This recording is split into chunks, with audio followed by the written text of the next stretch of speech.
जिल्ह्यातल्या बऱ्याच भागात पाणीबाणी निर्माण झालेली आहे, त्या संदर्भातल्या टॉप 9 बातम्या। शहापूर तालुक्यातील गांगडवाडीमधील महिलांना 10 तास पाण्यासाठी बघावी लागते वाट। तळ गाठलेल्या विहिरीमध्ये पाणी जमा होण्यासाठी करावी लागते प्रतीक्षा। घोडभर पाण्यासाठी महिलांची पायपीट।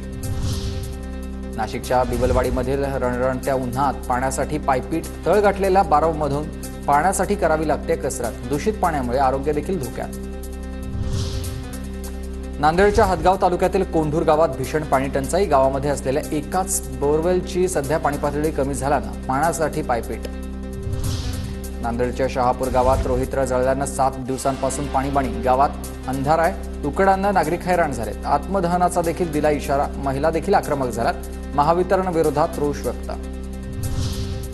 धाराशिव शहरातल्या फकीरानगर, खाजानगरसह इतर भागामध्ये 15 दिवसांपासून पाणी नाही। 9 दिवसांनी पाणी सोडणार असल्याची नगर परिषदेची माहिती।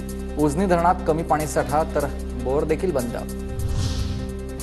बीडमध्ये 1400 लोकसंख्या असलेल्या सौंदाना गावाला फक्त 20,000 लिटर पाणी।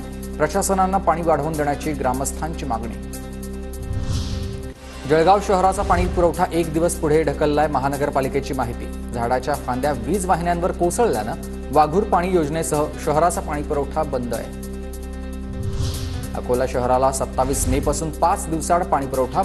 आता धरणामध्ये फक्त 17.90% जलसाठा शिल्लक आहे। परिणामी 4 दिवसाआड होणाऱ्या पाणीपुरवठ्यात 1 दिवसाची वाढ। अक्कलकोट तालुक्यातील कुरनूर धरणात अवघे 8% पाणीसाठा शिल्लक आहे। अक्कलकोट तालुक्यातील पाण्याचा प्रश्न बिकट झाल्यानं शेतकरी चिंतेत आहेत।